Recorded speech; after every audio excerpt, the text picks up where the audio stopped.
Bom dia, pessoal do primeiro ano.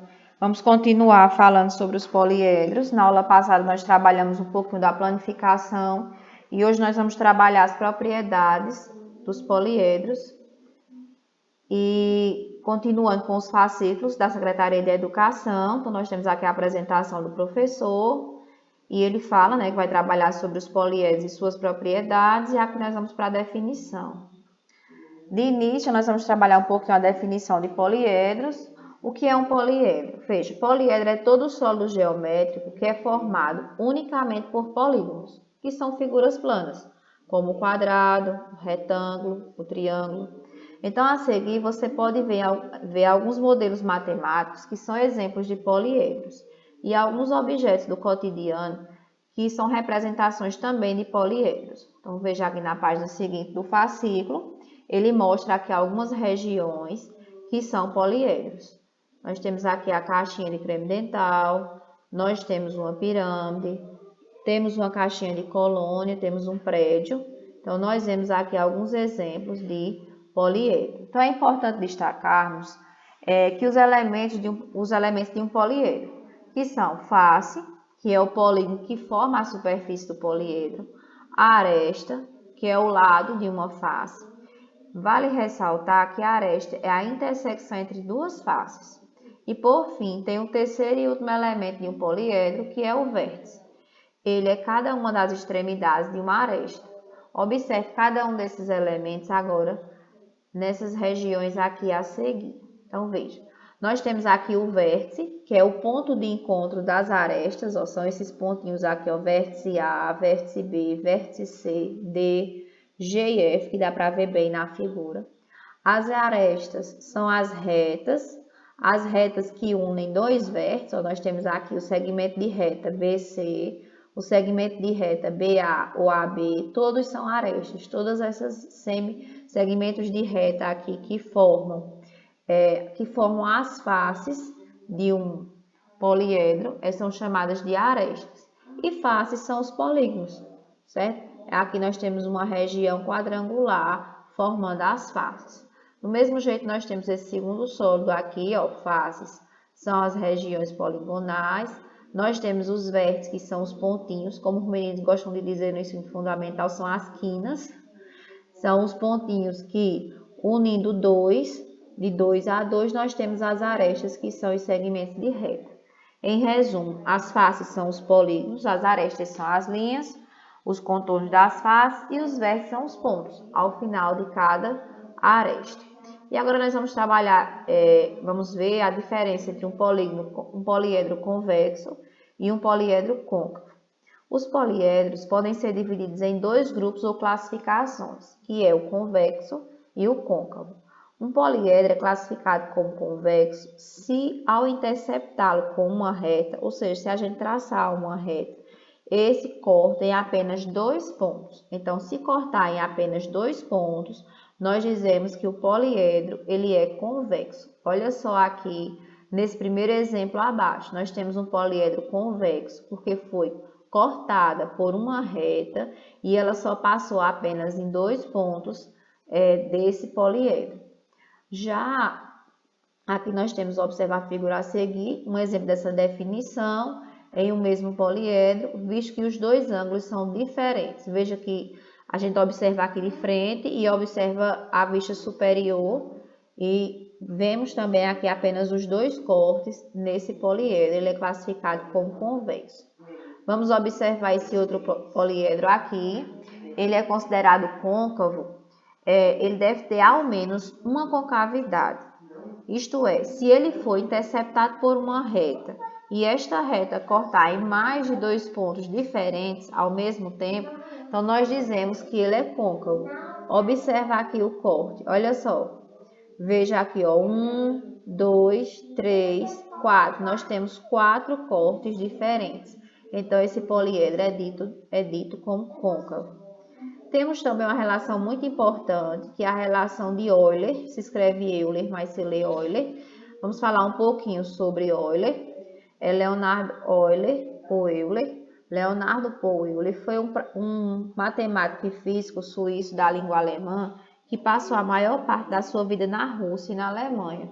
Fez importantes descobertas em várias áreas da matemática, como o cálculo e a teoria dos grafos.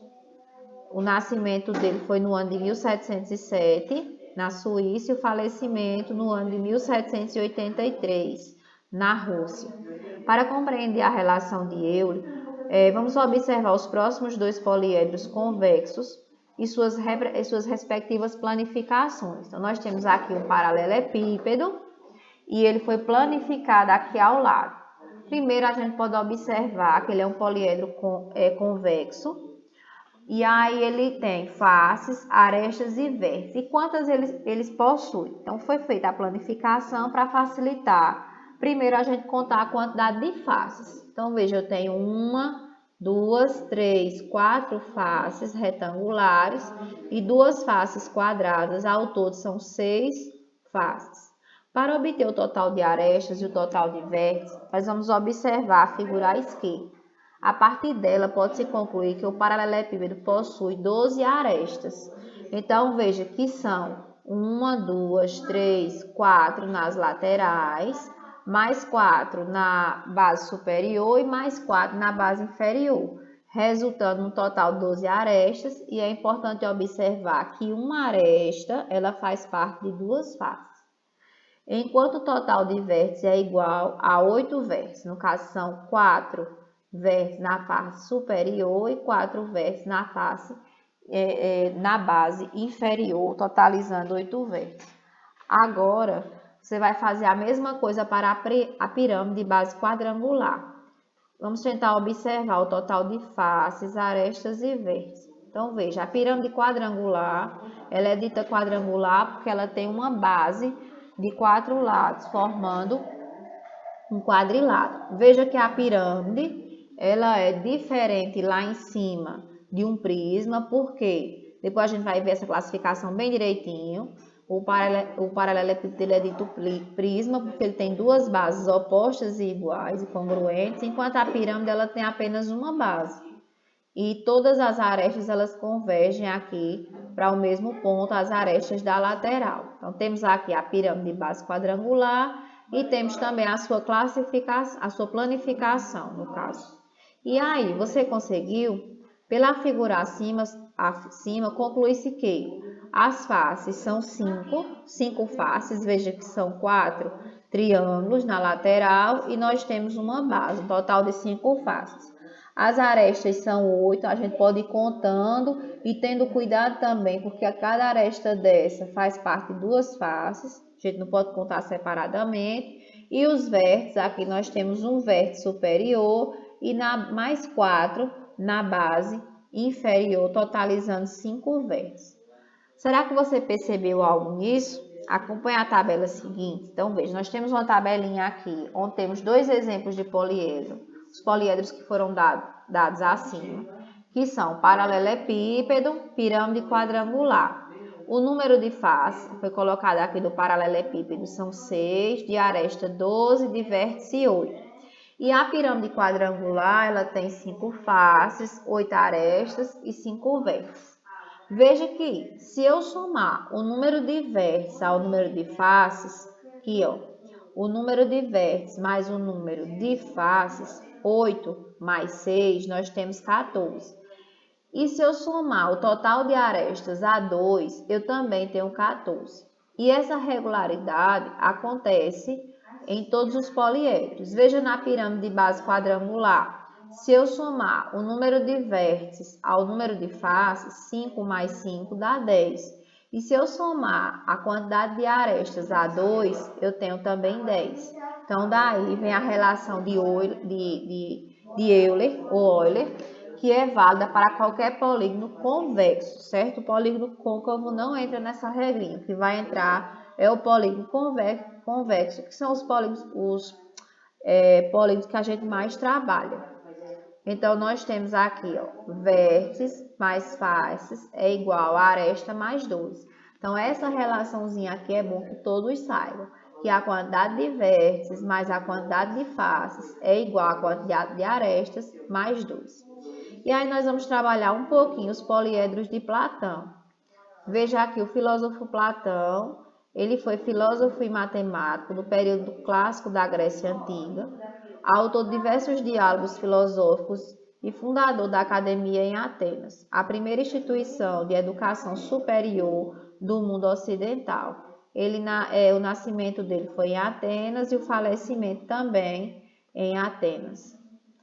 Para que um poliedro seja considerado de Platão, o mesmo deve atender a 3 critérios. Então, veja, são 3 critérios importantes para poder um poliedro ser considerado de Platão. Todas as faces são de um mesmo tipo de polígono. Veja só, todas as faces são de um mesmo tipo de polígono. De cada vértice parte o mesmo número de arestas, e cada vérticezinho parte a mesma quantidade de arestas, e aí obedece à relação de Euler. Todos os poliedros de Platão, eles obedecem à relação de Euler.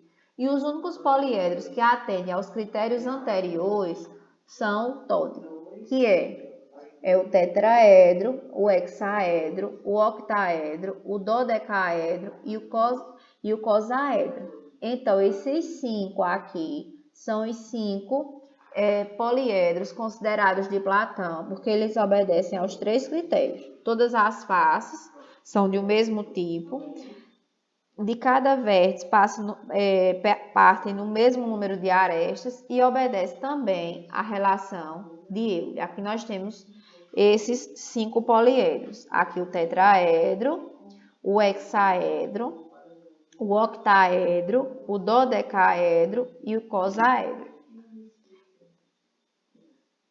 E aqui nós temos os polígonos regulares. São os poliedros de Platão. Os poliedros regulares são os poliedros de Platão, nos quais as faces são todas congruentes, certo? Então, só voltando aqui, olha só, o tetraedro, tetra porque ele tem 4 faces, hexaedro são 6 faces, octaedro, 8 faces, dodecaedro, 12 faces e cosaedro, 20 faces, certo?